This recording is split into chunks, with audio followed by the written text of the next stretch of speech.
Justin Davis did get in with that touchdown. Jordan Moore, John Jackson, and the head coach Steve Sarkisian back here on Trojans Live, brought to you by Hyundai, proud supporter of college football and loyal fans everywhere. We turn our attention to Notre Dame now, Coach, and you know, it's interesting. Usually these two teams come in, and we're talking about national championships or top 10 rankings, both teams hot. You know, as I heard you talk about today, it's two hungry teams instead, and Notre Dame comes in losing 4 out of 5. The big key to that seems to be their quarterback, Everett Golson, who's a really talented playmaker, but is turning the ball over now. How do you get in on that turnover party without letting him, you know, light you up? Well, that's the challenge, right? I mean, Everett obviously is a really talented passer. He's a great runner. Yeah, I think he has 29 touchdown passes on the year. He has been prone to turning the ball over, some of which aren't all his fault. Right. You know, I mean, I think the quarterback, like anything, you get too much praise when things are good, and you get too much blame when things aren't good. A lot of tip balls, a lot of tipped interceptions and whatnot. So he's a talented guy, and where it starts for us defensively is containing him. Different than Brett Hundley, where Brett was a vertical running guy. He attacked, you know, internally.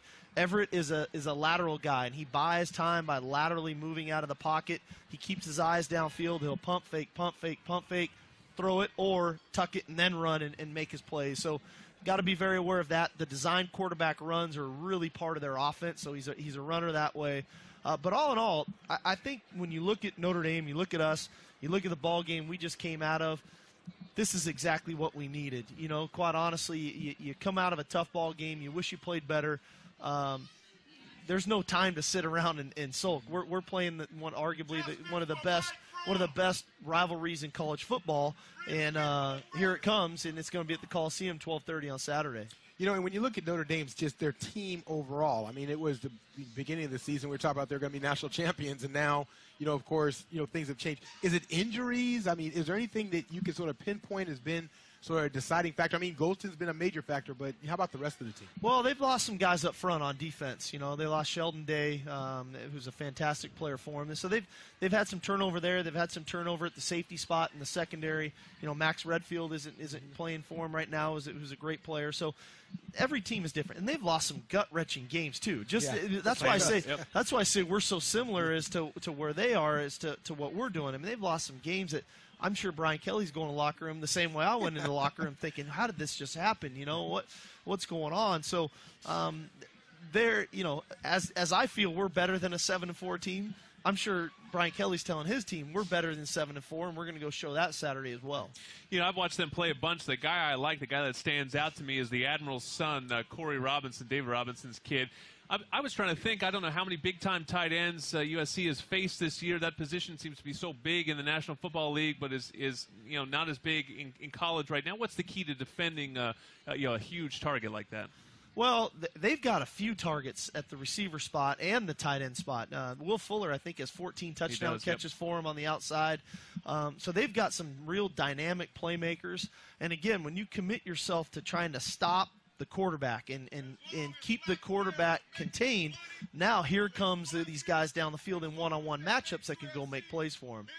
You know, when you look at, let's go back to the Trojans and Josh Shaw and his role. I mean, I know that he got a first chance to play. We didn't call his name a lot in the booth, which could be really good or really bad. Right. You know, how did he play overall? I thought Josh played well for his first game. You got to remember, not only was this a big game, this was his first game playing on the year, where all these other guys played against Fresno State. This was Josh's first game, and so I thought he did an adequate job, you know, for the guy's first time out. You know, he was physical at the corner spot. He tackled well. He did a good job on special teams. I think heading into this next game, his comfort level in the defense and the scheme, in his own ability, his own physical conditioning. You know, we had to try to sub him. We had to use a timeout at one point because we couldn't get him off the field. We were trying to sub him there. He didn't want to come out? At one point. So all of that, I think, is just only going to get better moving forward. You mentioned Brian Kelly. He is an offensive coach by nature.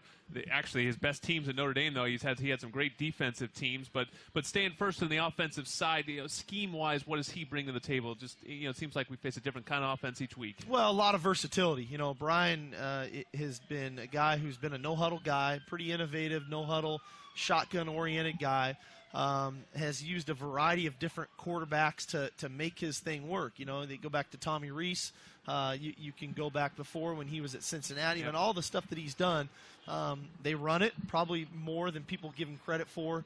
They give you for our defense to get prepared for these guys. What are you guys? I mean, you're approaching this week sort of similar to last week in terms of the hype around the game and all the expectations, and also how you're managing Thanksgiving with all the players as well.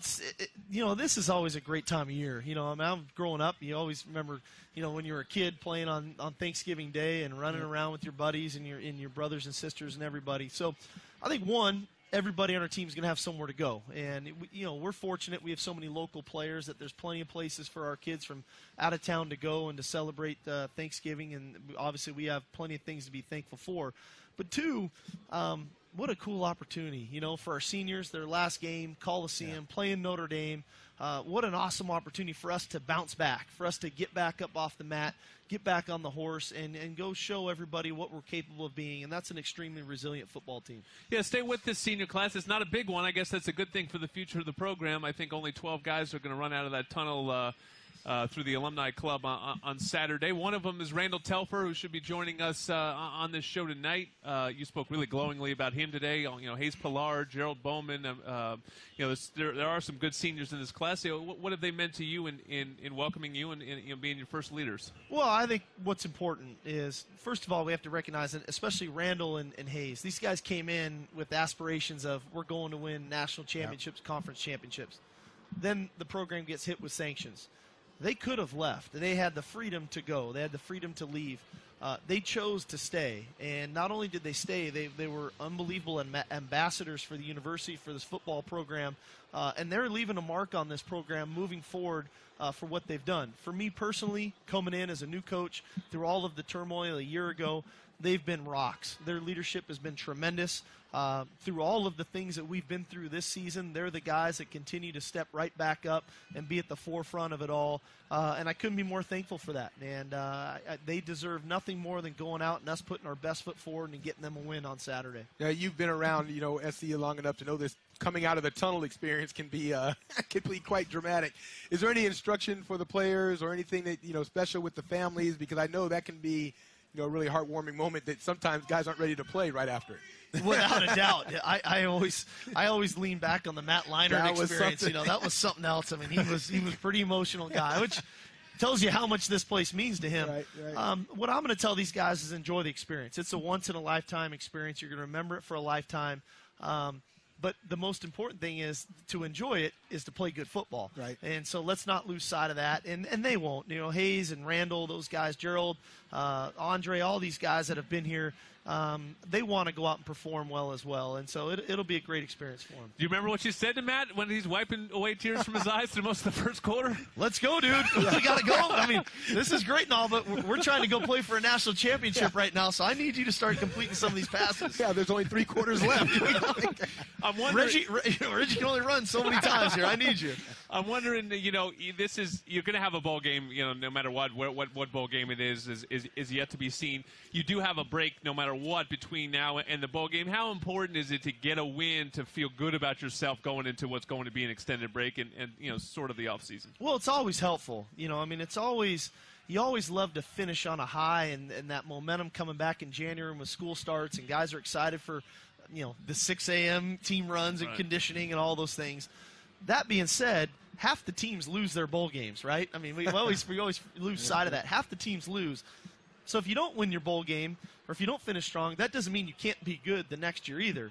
So we'd all love for that to happen, and believe me, I want that in the worst way for all of our guys to finish this season strong, to get to 9 wins, feel really good about where we're going as a program, and we're going to do everything in our power to make that happen. Well, as you said, it's senior day, and earlier today you called Randall Telfer a warrior. We will talk to the warrior tight end when we come back. You're listening to Trojans Live on the Beast.